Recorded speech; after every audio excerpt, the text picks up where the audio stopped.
여러분 안녕하십니까? 대한언론인회 주최 2025 역사문화 세미나, 오늘 여러분들이 잘 아시는 우리나라 최고의 가장 존경하는 인물 충무공 이순신 장군의 현충사에 와 있습니다. 오늘 세미나 제목은 충무공 이순신 장군의 소통 리더십이라는 제목으로 이곳 현충사 충무교육원에서 세미나를 가졌습니다. 이 세미나 내용을 간추려서 여러분과 함께 보도록 하겠습니다. 이번에는 공행사를 시작하도록 하겠습니다. 국민의례가 있겠습니다. 율동 태극기에 대하여 경례!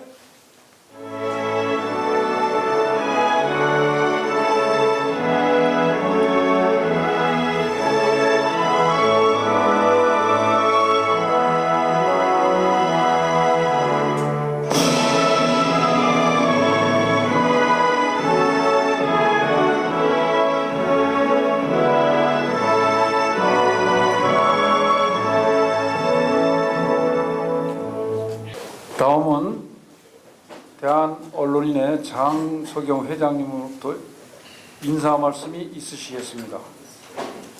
모두 먼 길 오시느라고 수고 많으셨습니다.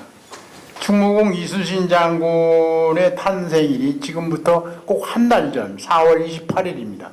오늘 이제 480주년 하는 해입니다. 탄신이 법정기념일이어서 이날을 존에서 유적지마다 탄신을 기리는 행사를 갖는 것으로 알고 있습니다. 우리나라 역사에서 특정 인물의 생일을 기념일로 정하는 것은 이순신 장군이 유일합니다. 그만큼 그분은 우리 민족의 영웅이십니다. 이순신 장군이 거북선을 만들었고 외란에 치르는 치열한 전쟁 중에서도 조선 조정에선 당파 싸움이 이어지면서 장군은 역경을 겪어야 했으며 남은 배 12척과 오합지졸에 불과한 수군을 이끌고 23승이라는 아주 놀라운 전과를 얻은 것은 이미 널리 알려져 있습니다. 그렇다면 이순신 장군이 이렇게 대승할 수 있었던 배경은 무엇일까? 그 점을 오늘 집중적으로 논의하자는 것입니다. 물론 그 대답은 한마디로 그의 탁월한 리더십 때문일 것입니다. 그런데 그 리더십이 어떻게 탁월했다는 것일까? 여러 가지가 있을 수 있겠지만 주제 발표에서도 언급했듯이 그 중에서도 그는 부하들과의 소통 리더십이 뛰어났다는 점을 주목하지 않을 수 없습니다. 요즘처럼 국론이 양분돼 혼란과 위기를 맞고 있는 현실에서 바라보면 지금 이순신 장군과 같은 지도자의 존재가 더욱 절실하다고 생각됩니다.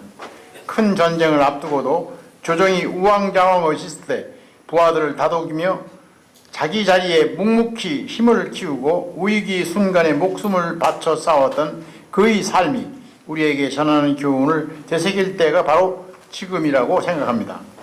이 세미나를 통해서 성웅 이순신 장군의 소통 리더십을 토론함으로써 판에 박힌 우인전 이야기나 영웅담의 재탕이 아닌 국난 속에서 보여준 이순신 장군의 새로운 소통 리더십을 발견해내는 기회가 되길 바랍니다. 다시 한번 현충사 관계자 여러분, 그리고 오늘 참석해 주신 김영석 장관님, 그리고 아산시 관계자 여러분께 감사하다는 인사 말씀을 올리겠습니다. 감사합니다. 다음은 축사 순서입니다. 회장님께서 금방 전에 잠깐 소개를 해주셨습니다만 이 자리에 귀하신 분이 오셨는데 우리 축사를 해주십사고 모시겠습니다. 이순신 장군님께서는 여러분들 너무 잘 아시다시피 서울의 남산 아래의 한옥마을인 그 건천동이라고 했습니다. 지금은 인현동 명보극장 자리에 생가터가 있습니다. 거기 계시다가 12세 3세 즈음에 그 설이 많은데 대체로 12살 13살부터 18세 정도까지의 즈음하여 이쪽 어머니 초계 변씨의 고장인 이쪽으로 내려오셨고 잘 아시다시피 중종 때 이 사화에 할아버지께서 연루돼 가지고 아버지 즈음에 내려오셨고요. 21세 때 여기 이 온양방시 장인어른이 저기 보성 군수 하시던 방진 군수님이십니다. 방진 군수의 호적상의 문왕 동료인 방 씨와 결혼을 하시고 32살에 임직하셔서 54세에 돌아가시기까지, 그리고 그 이후에 여기서 한 2km쯤 떨어진 데에 이순신 장군님 묘소가 있습니다. 여러분들 기회 되시는 대로 정말 이쪽을 방문해 주시면 너무 감사드리고, 오늘 마침 소통 리더십이라고 하는데 제가 순천향대 현재 석좌 교수로도 있습니다마는 이순신 장군님이야말로 기존의 행정학이나 경영학이나 모든 학문에서 보기 드문 제5의 리더십, 창의적이고 어떤 이 서번트 리더십을 넘는 굉장히 독특한 리더십으로 옛날에 짐 콜린스가 지은 굿 투 그레이트라는 좋은 기업을 넘어서 위대한 기업으로라는 그 책에서 나타난 독특한 헌신과 겸양과 그러면서도 다중의 공감을 형성을 해서 했던 아주 단단한 리더십을 발휘했다는 것을 오늘 여러분들께 다시 한번 말씀드리면서, 제가 오늘 귀한 리더십 세미나에서 훌륭한 토론이 있을 것으로 알고, 이순신 장군님이야말로 그 리더십이 그때뿐 아니라 앞으로 현재와 미래에 걸쳐서 대한민국의 미래 지도자들이 꼭 본받아야 될 위대한 리더십이 아닌가 생각됩니다. 한산도에 가면은 재승당이라고 있는데 옛날에 운주당이라고 해서 완전히 모든 부하들과 전문가들과 함께 소통을 하면서 그 소통을 통해서 그야말로 모든 백전백승 23전 23승을 이끌어낸 그 위대하신 예수님의 고장, 이곳에 오신 우리 대한언론인회 회원들께 다시 한번 감사의 말씀과 여러분들의 행운과 건강을 그리고 미래의 영광을 기원하면서 제 말씀을 마치겠습니다. 대단히 감사합니다. 세미나 순서를 갖도록 하겠습니다. 오늘 세미나 사회는 유자효 우리 회원이시고 전 한국 시인협회 회장이신 분이 사회를 맡도록 하겠습니다. 대한언론인회 회원 여러분, 대단히 반갑습니다. 국민의례가 또 우리 태극기가 새삼스러운 감동으로 다가오는 요즘입니다. 우리가 와 있는 이곳 아산은 충무공의 외가지요. 그리고 근처에 충무공의 산소가 있는 그런 곳입니다. 유서 깊은 이곳 아산 현충사에서 구국의 성웅 충무공 이순신 장군의 소통 리더십을 주제로 한 사단법인 대한언론인회가 주최하고 한국언론진흥재단이 후원하는 2025 역사문화 세미나를 갖게 된 것을 대단히 의미 깊게 생각합니다. 그러면 오늘의 주제 발표를 듣도록 하겠습니다. 김동철 대한언론인회 편집위원께서 문무겸전 이순신 장군의 소통 리더십이라는 제목으로 주제 발표를 하시겠습니다. 소통 리더십이라고 해서 제가 생각을 한 건 뭐냐면, 소통이 안 되면 불통하지 않습니까? 불통하면 외롭잖아요. 그런데 소통을 하게 되면은 만사 형통이 된다, 이런 의미에서 소통은 굉장히 중요한 키워드이자 중요한 주제구나 라고 생각을 하면서 준비를 했습니다. 요즘에 보면은 이순신 장군이 많이 소환이 되는데 언론을 통해 그걸 많이 보고 있지 않습니까? 어떤 대선 국면에서 대통령이 되고자 하는 사람들 중에서 어떤 사람은 광운에서 출정식을 해가지고 저 남해안, 경상도, 전라도에서 또 거기에 이순신 멘토를 당기는 사람이 있는가 하면은 또 어떤 사람은 아니 명랑해전에서 이순신 장군 혼자서만 앞장 세우고 나머지 장수들은 저 이마장 뒤에 그러니까 지금 한 1km 정도 뒤에서 관망을 하고 무서운 세력들 앞에서 관망을 하고 있는 그런 걸 질타하면서 배가 혼자 나가게 해서 되겠느냐 이런 그 명랑해전을 말씀하시는 분도 계시고 또 어떤 분은 대정부를 얘기하고 또 어떤 분은 이순신 충무공의 정신을 받들어서 맨 앞에서 싸움을 하겠다, 살신성인 하겠다, 또는 멸사범공을 하겠다, 뭐 이런 얘기를 하는데 역시 이순신 장군은 항상 나라가 위태스러울 때마다 소환되는 그러한 인물입니다. 왜?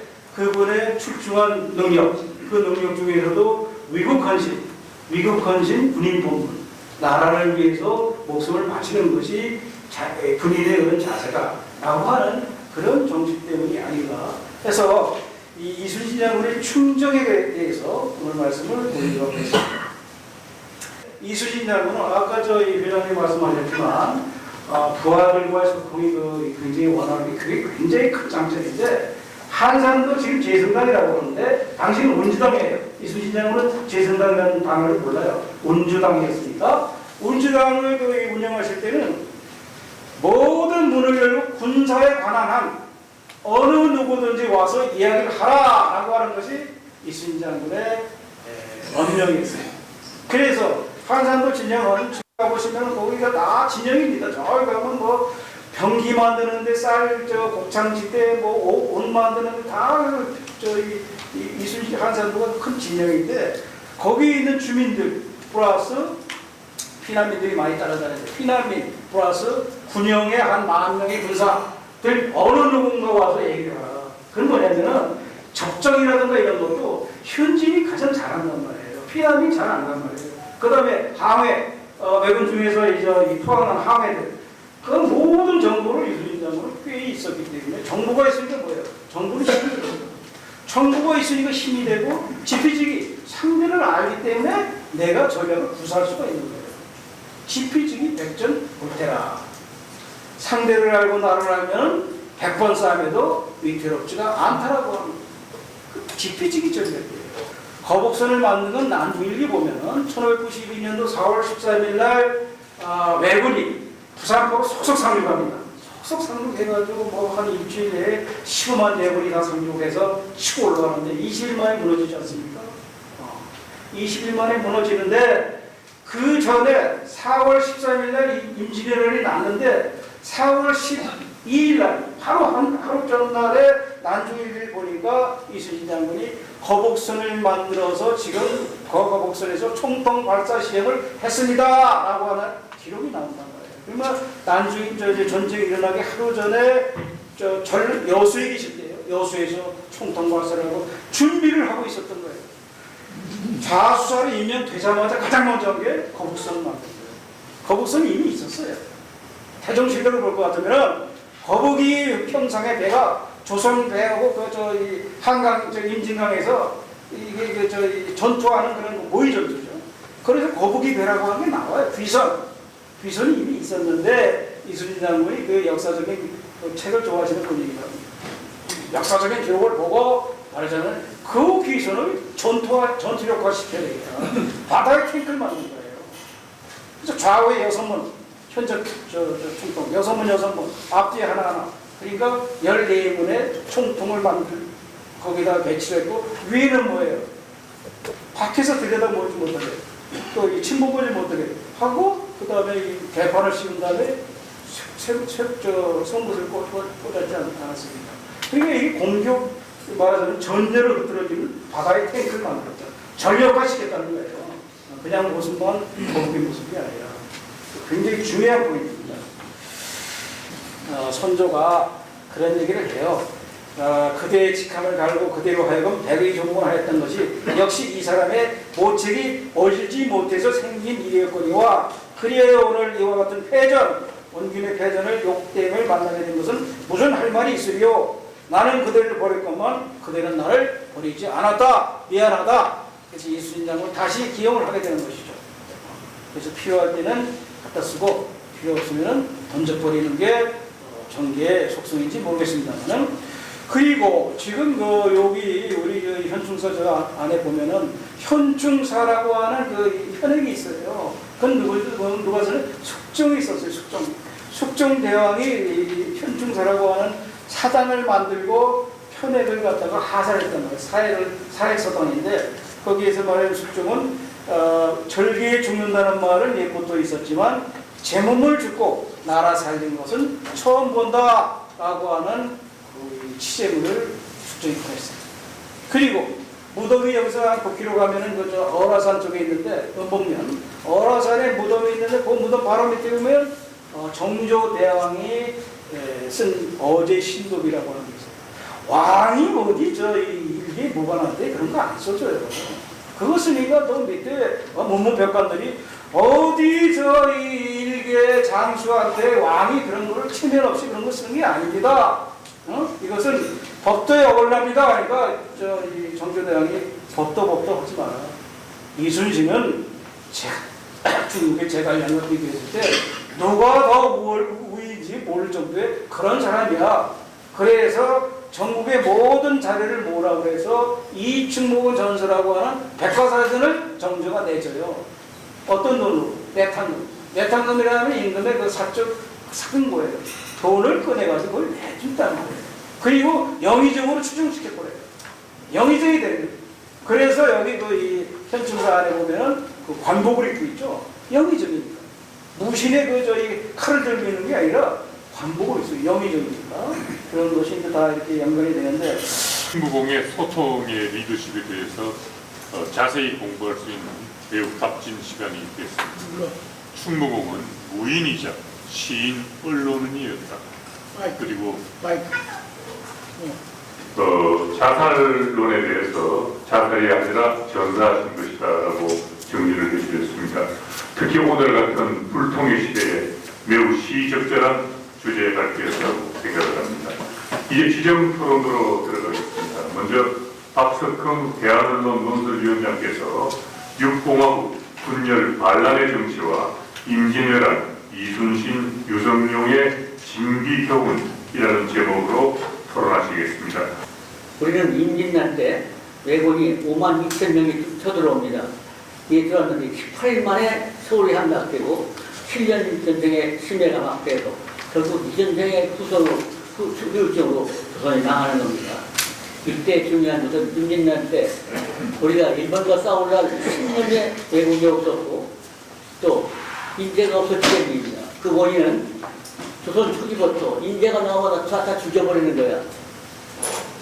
그렇기 때문에 가장 대표적인 케이스가 이방원과 이유가 꽃태탈을 일으켜서 있는 국가권국원 정도들 같은 위대한 사상가를 죽여버리고 또 김정일이 육신을 전발했는데 그 사람도 죽여버리고 많은 선배를 줬기 때문에 이제는 선배들이 설 곳이 없었기 때문에 우리에게 인재가 없었기 때문에 임진왜란 당해가지고 결국은 나라가 나가는 겁니다. 이래서 우리가 지금 오늘 우리가 중요한 것은 대한민국이 지금 나라가 어려운데 인재가 없다고 하는데 그거는 우리가 청문회를 할 때 사람만 나오면 다 죽여버리는 거야 이것들이. 이런 정치를 우리가 극복해야 한다는 얘기를 드리고 유성룡이 탄핵을 당한 다음에 7년 동안 자기가 당할 때 그걸로 못난 선조를 제일이라는 고생했던 걸로 다 기억을 남겼습니다. 그래서 아까 얘기했지만 육전에서 첫 번째 이겼던 신각장군을 죽여버렸는데 그 기록합니다. 선조가 못한 정책으로 첫 전쟁에 이겼던 신각을 죽였다. 이건 실수다. 이렇게 죽였고 그리고 이 사람은 그 진지하게 우리가 이 전쟁을 이기는 유일한 희망이 이순신이다. 그래서 이순신이 일어난 뒤에 3개월 뒤에 7월 8일 한산도 퇴기니까 순신 일진지고 이게 지금 국가가 대저지은 거기 내려오면서 이 순신이 있어서 우리가 다시 일어날 것이다. 이렇게 순신을 추천하면서 징비록은 전쟁의 기록뿐만 아니라 선조가 못난 짓한 걸 다 기록을 내겠습니다. 구성력을 전국 현관에서 사람을 7등기나 높여가지고 전라다수라고 유명한 것도 유성룡이었고 그리고 임난을 그만치 넘긴 것은 이순신이 있었고 이순신을 알아볼 때는 유성룡이 있었기 때문에 가능했던 것입니다. 이승진은 5월 8일 역부회전에서 첫 이긴 이것이 우리가 임난의 첫 승리였고 그 3주 뒤에 아까 말한 구원수 신각이 즉시에서 또 외군을 격파했는데 이 격파한 후에 생각을 이 손조라는 놈이 죽여버리라고 해서 사형시켜버린 겁니다. 이런 것이 조선의 나은 원인이었습니다. 그래서 우리가 일제히 망한 다음에 아까 말한 단제나 이런 양반들이 이게 우리가 사상이 어떻게 됩니까? 일본이 성리하게 너무 노예가 돼서 이렇게 됐다. 그런데 오늘 우리 시대에도 지금 막수지에 미쳐가지고 나라가 어떻게 될지 모르고 목이 미쳐있는 것, 이것은 우리가 지금 반성할 점이라고 봅니다. 아까 이제 왜 선조가 이승님을 죽이려고 했냐 이런 얘기가 나오는데 사실은 임진왜란 때 이승용은 이길 전쟁만 했지 시한 전쟁에 나가지 않고 지켰습니다. 왜냐하면 우리가 워낙 부족했기 때문에. 그런데 그때 일본의 오니시키나코와 갓도 교과사가 소리 알력을 하는데 이걸 잘 이용해가지고 이승진을 죽이려고 노력을 세우는데 그때 갓도 교과사가 어디에 있을 거니까 이걸 죽이라고 일본에는 쓸데없나 거짓말을 썼는데 이걸 선조가 듣고 이순신에게 나가서 죽이라고 하니까 이순신이 그 전쟁에 나가면 죽으니까 안 나갔는데 그걸 가지고 선조가 도대체 죽일 결심을 해서 그 선조를 죽이자고 하니까 그때 사문관들을 다 죽이자고 하는 게 마침 아까 말했지만 정탁 장군이 그럴 수 없습니다. 장군 살려주셨으니 이순신이 살아남아서 마지막에 일본군 나갈 때 일본을 격파하는 일이 있었는데 이렇게 우리나라가 정말 창피한 일이야. 조선 500년 동안 선비도 안 기려고 그래가지고 우리 손복 선생은 조선 500년 동안 영웅도 위대한 장군도 안 나오고 선비도 안 나오고 조선시대에 남았다는 것이라고는 보자 수리부자 글을 쓴 정도다. 이 얘기는 내가 유당 선생의 제자인 그 제자도 그런 말 합니다. 우리나라 선비라는 사람들은 보자 서당 정도야 일신하지 않는다.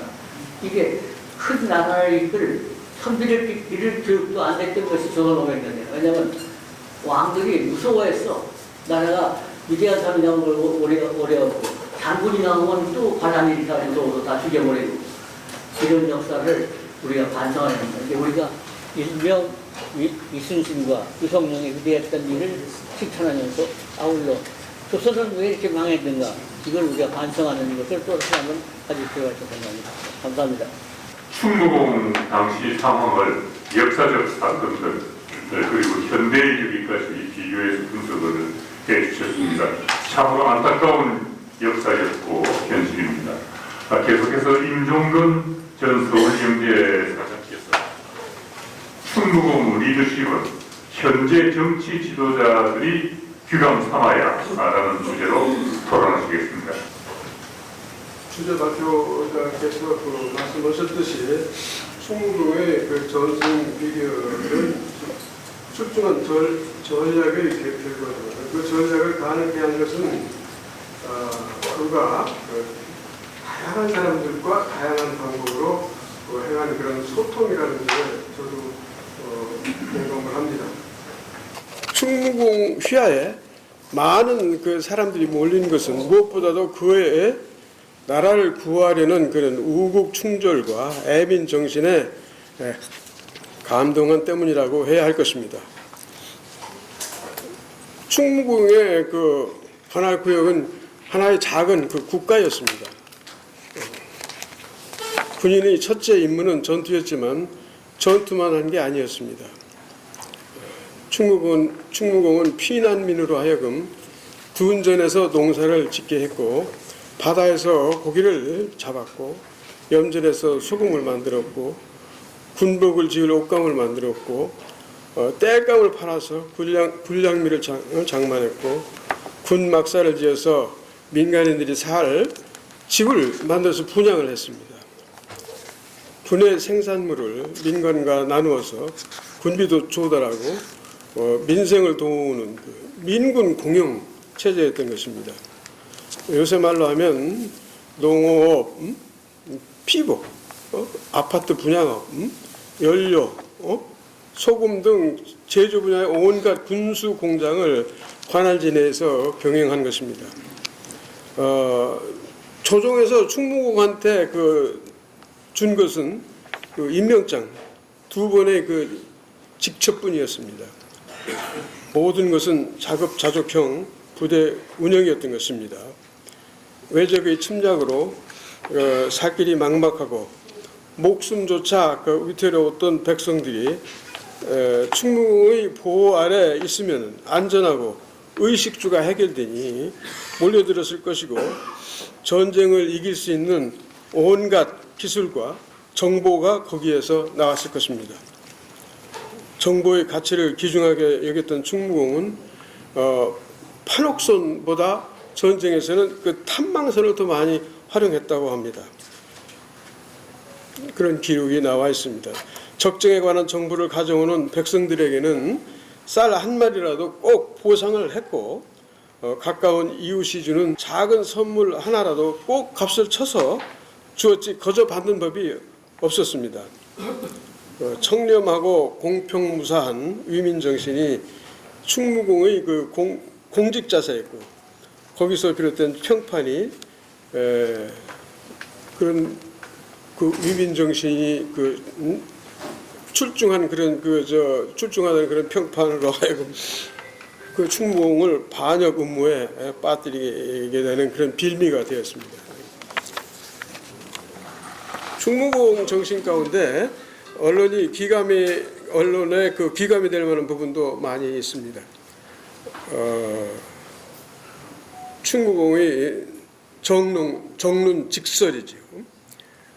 발전문에서도 소개된 1594년 3월의 금토 폐문이 그 중에 하나라고 하겠습니다.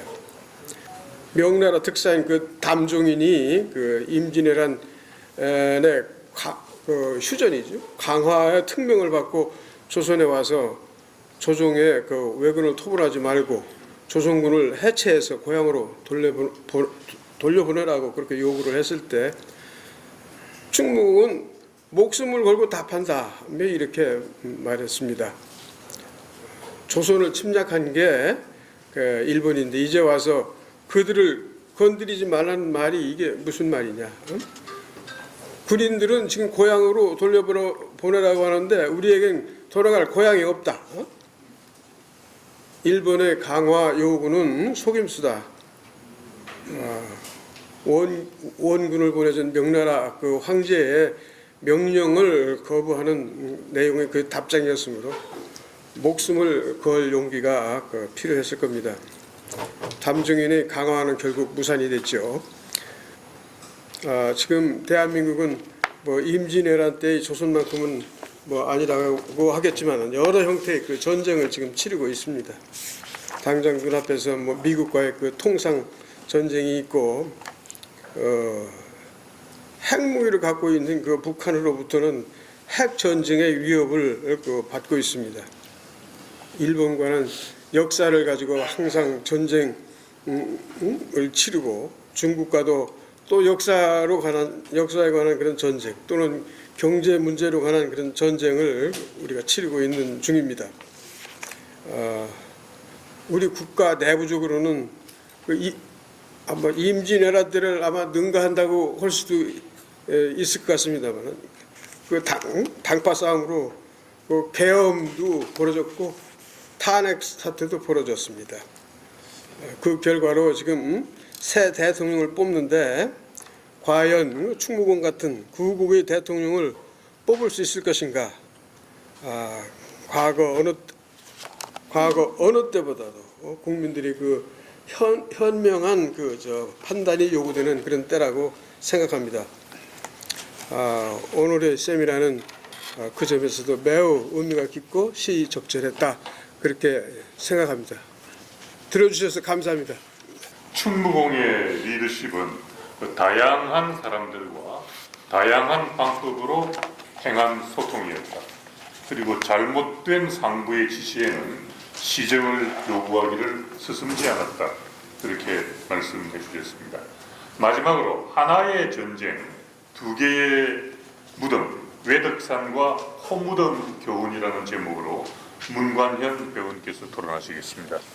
제가 이 세미나에 꼭 참석을 하고 싶었던 이유는 제가 지금 현재 고향이 전라남도 진도입니다. 이 진도의 그 이순신 유적을 제가 책으로 지금 쓰는 과정에서 아주 좀 큰 발견이라면 발견을 했고 여러분들과 공유하고 싶은 내용이 있어서 이 자리에 참석하게 됐습니다. 기회를 주신 장석영 회장님께 감사를 드리는데요. 자세한 내용은 우리 김동철 이순신 인성 리더십 포럼 대표님께서 정유재란 특히 명랑해전에 대해서는 잘 정리를 해 놓으셨습니다. 17페이지에 보면은 1597년 음력 9월 16일 당시에 그 명랑해전이 일어났었는데요. 이 위치가 전라남도에 가보면은 그 땅끝 마을, 이 땅끝과 그 섬 진도를 연결하는 사이에 있는 울돌목이라고 부르는 바다입니다. 울돌목은 직경 그 거리가 약 한 358m 되는데요. 이 수면상으로만 보면은 한강과 그 길이가 너비가 비슷합니다. 여기에서 역사적인 그 사건이 벌어진 게 12척 또는 이제 대장선까지 포함하면 13척으로 적군 133척을 갖다가 몰살을 시켰습니다.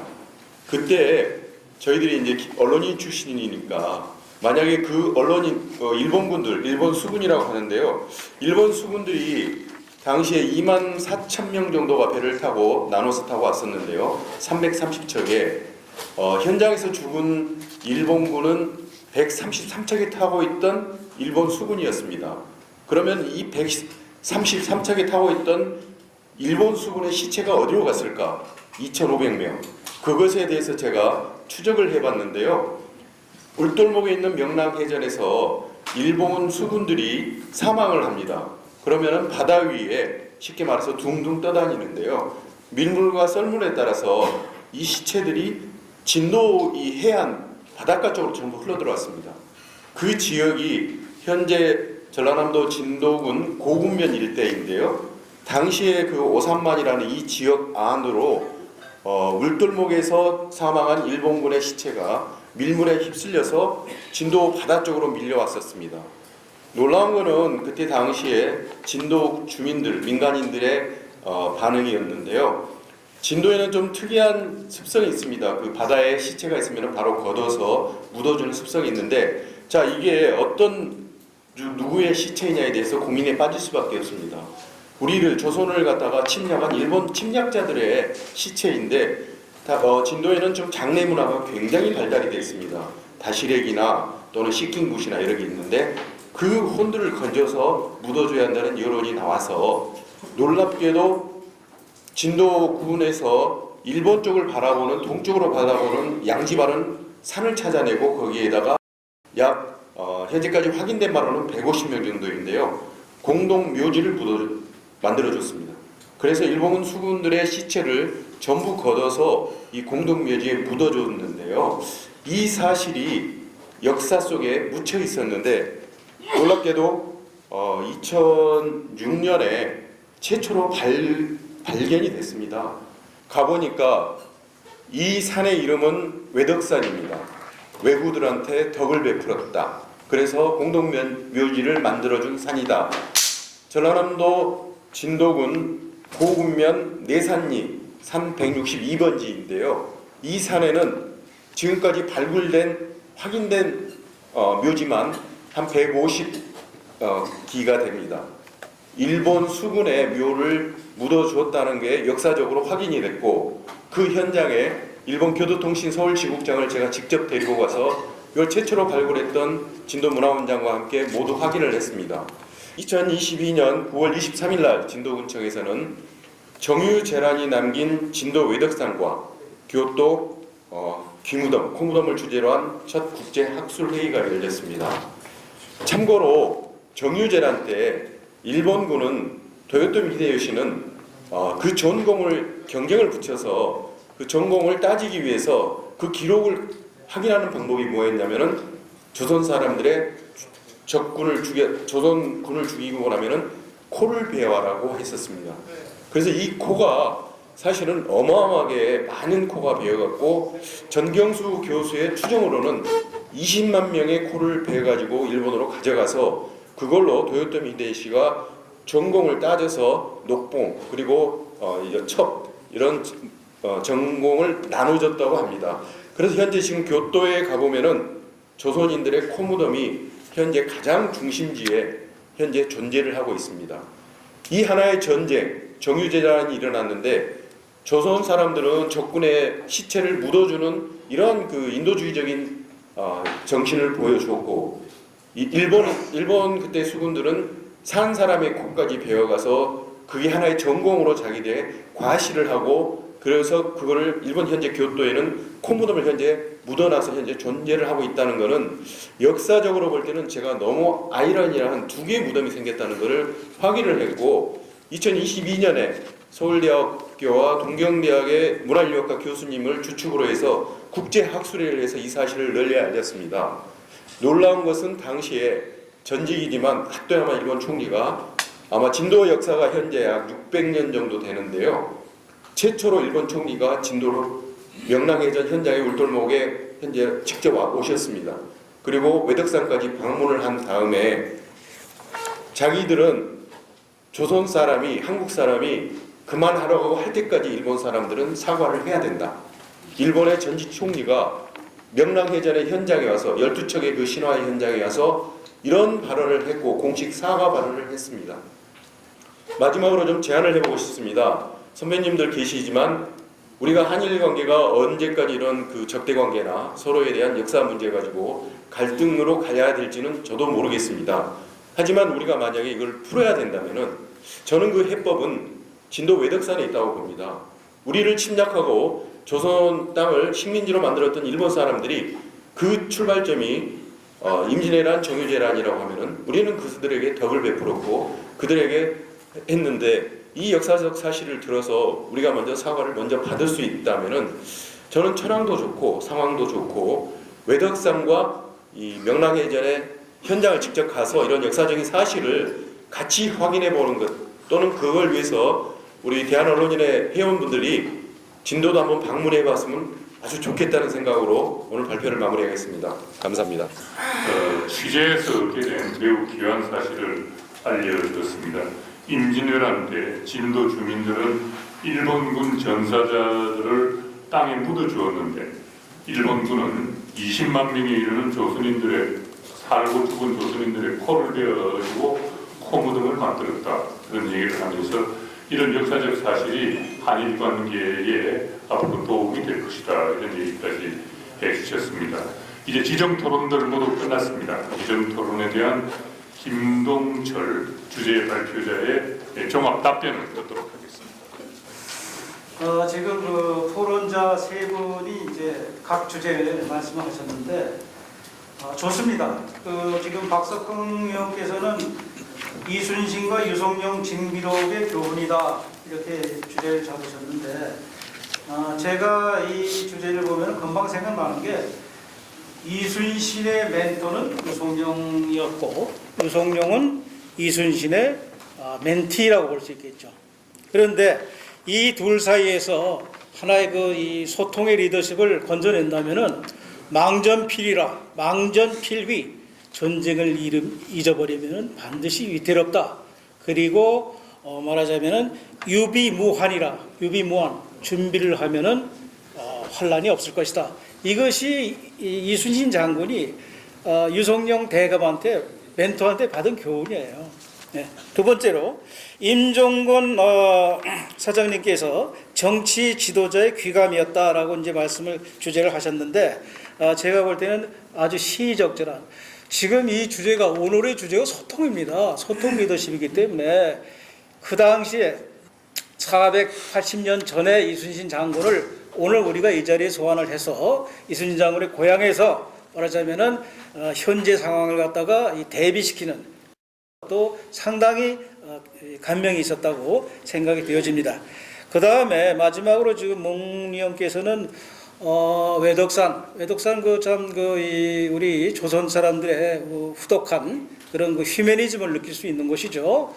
그런데 대비가 너무 또 자칫 잘못하면은 한일 관계에 어떤 쟁점이 될 것 같은 그러한 주제인 것 같아서 잠깐 제가 코멘트를 한다면은 외독사는 조선인이 일본인의 그 시체를 묻어 준 곳이에요. 그러니까 휴머니즘을 발휘한 거예요. 그런데 일본군이 이제 한국에 이제 코를 이제 베가지고 저 교토 가면 이총이라고 있죠. 도요토미 히데요시의 그 관저 앞에 있는데, 물론 그 당시는 전쟁 상황이고 전쟁 상황이라고 하는 것을 갖다가 우리가 그 배경 속에서 이해를 해야 될 상황이다, 뭐 이렇게 보고, 여튼 세 분의 말씀에서 많은 것을 배우고 갑니다. 자, 이상입니다. 그러면은 오늘 대한언론인회의 2025 역사 문화 세미나 충무공 이순신 장군의 소통 리더십은 매우 시의적절하고 또 감명 깊었다고 생각이 됩니다. 우리 시대를 비추는 등불 같은 시간이었습니다. 이상으로 사단법인 대한언론인회가 주최하고 한국언론진흥재단이 후원한 역사문화 세미나를 모두 마치겠습니다. 여러분 대단히 고맙습니다.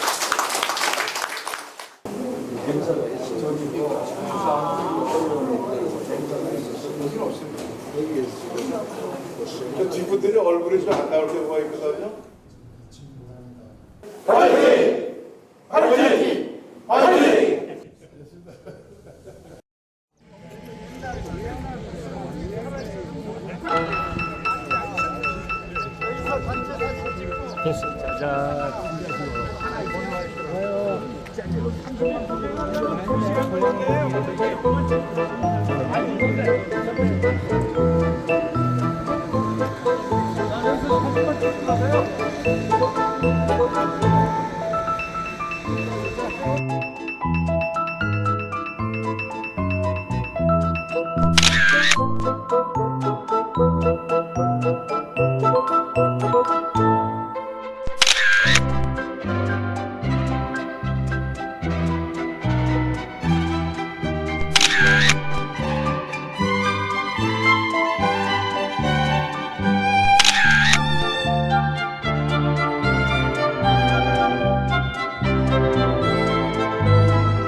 강원도 고성의 왕건발이라고 있어요. 그다음에 경주도 혹시 아시죠? 제주도 서금에 가면 서금.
그분과 보는 거예요. 그래서 예산에서 여기 왔다 갔다 하면서 여기에다가 투사체를 네.